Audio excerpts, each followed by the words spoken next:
Yo, what's going on, guys? Mush back at it with another video. Got some unfortunate news for you guys. A lot of great games have been actually removed from Steam, and they've been removed without warning, so they are not available for purchase anymore. So I want to take a look at what games were removed, and also on a positive note, I also want to take a look at some excellent GPU deals available right now, as well as a great deal on an SSD. So we'll end the video on a positive note. But let's start off with the games that have been delisted from Steam without any warning. Now, before I get into the actual games delisted, if you guys don't know, this is actually a somewhat common occurrence. A lot of times older titles, because of licensing issues between the publishers and whoever gave out the license, those contracts expire and they are not allowed to sell the game digitally anymore. So a lot of games have been removed in the past. A recent example of this was Alan Wake. That is a fantastic game, and for that game I think it had some music or something like that. Whatever the case may be, it was some licensing issues and they had to remove that game from Steam. Now, the difference with that game and all of the games I'm about to mention is that game, we had significant warning before that game was going to be removed. I even made a video telling you guys to buy that game before it got removed, and then Remedy also had a significant sale on the game before it was removed. I think it was like 90% off or something like that. It was super cheap. But yeah, that's typically how publishers go about delisting games on Steam when there's licensing issues involved. Unfortunately,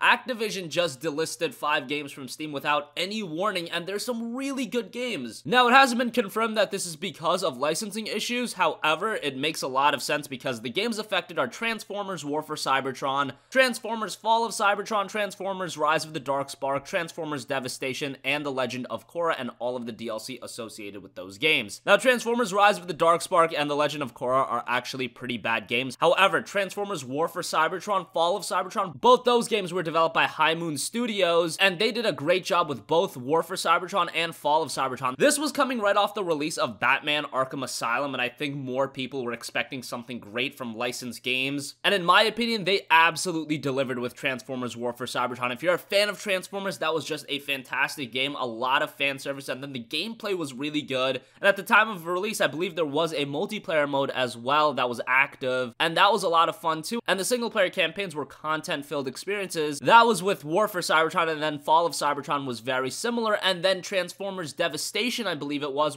also a really cool game. It had great cel-shaded art style, and again, it was very nice for Transformers fan, developed by Platinum Games, so you had that action-heavy gameplay, a really good game. Unfortunately, all of those games that I'm talking about have been removed from Steam. I wish they would have given some notice on it, because these are actually games that I wanted to cover over the winter sale. I felt like these are great games that a lot of PC gamers don't own, and now they're just gone forever on Steam. Sometimes licensing issues do get worked out and games will reappear. I believe Deadpool was removed from Steam for a while and then it came back after a little bit. I think that might have happened with Mafia 2, so hopefully at some point these games do come back into the Steam store. However, if you do want to play them, there is one way to do so. I won't go into it in this video because I don't really condone that kind of activity, but if they aren't giving you an opportunity to actually buy the game, what other way is there to play the game? And if you want to play the game, well, you can always go that route. Enough of that talk. Just some unfortunate news. Like I said, I just wish Activision would give us a little bit of a heads up. You can put the games on discount and a lot of people would buy them because they might think, hey, I'm never going to get a chance to buy these games again. And they are actually really good games, so people would just buy them and keep them in their backlog. You could have gotten some monetary return on that, so that was just really weird to me. But nonetheless, these games are completely gone from the Steam store, at least for now. Moving on, I also want to go over some great PC hardware deals available right now. I'm not going to do its own entire video on this. Since it's only a couple deals, I want to take a look at 2 great GPU deals and then 1 SSD deal as well that's really solid. No pun intended right there. But let's start off with the GPU deals. First of all, the GALAX GeForce GTX 1050 Ti 4GB GPU is on sale over at GALAX's official website, and I mentioned a deal like this recently with the 1060, but this deal is a combo deal where it includes the GPU as well as a very high quality mechanical keyboard. GALAX sells these keyboards separately for around $70 to $80. As long as you value this keyboard at around $40 to $50, this deal becomes really good. It's $170 for both the GPU and the keyboard. That's pretty good because a lot of the times 1050 Ti's will go for as high as $170. I would never pay $170 on a 1050 Ti, but that doesn't change the fact that some e-tailers actually price it at that. $150 is a much more palatable price on a 1050 Ti. However, with the keyboard, if you value that at $50, that essentially essentially takes the GPU's price down to $120, and that's a pretty ridiculous deal for a 1050 Ti. Now, if you're not in the market for the keyboard at all, you can sell it. You can go through that hurdle. Otherwise, if you have $170 to spend, you could probably find a 3GB 1060 on sale for around that price, or $10 or $20 more, and that GPU is a significant improvement over the 1050 Ti. So be on the lookout for that instead if you are not interested in the keyboard. Also, we've got a great deal on a higher end GPU. The EVGA GeForce GTX 1080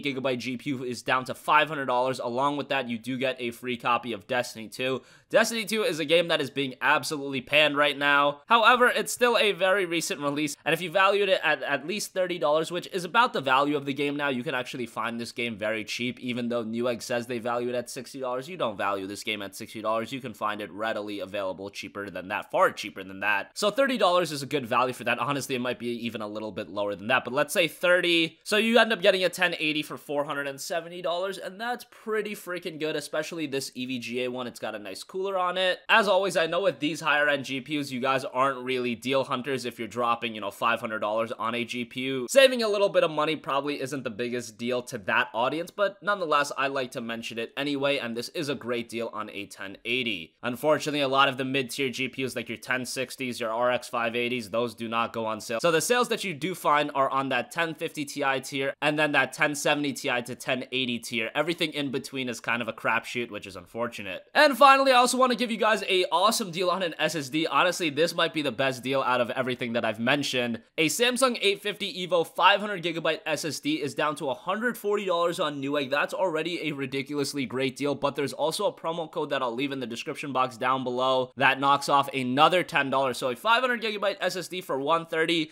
that is pretty good. I know I always mention this when talking about SSD prices, but to give you guys an idea, I picked up a Samsung 840 EVO back in 2013. That was like $130, and it was 120 gigabytes. So yeah, in 4 years, you're literally getting quadruple the storage space for the same amount of money. That is absolutely ridiculous. But that is gonna wrap up this video, guys. As always, thanks for watching. Let me know your thoughts in the comment section down below. What do you think about these games being delisted? And make sure you check out the aforementioned deals if you are interested. Any other requests for videos, as always, you can leave that in the comments as well, and I will catch you guys in the next one. Peace out.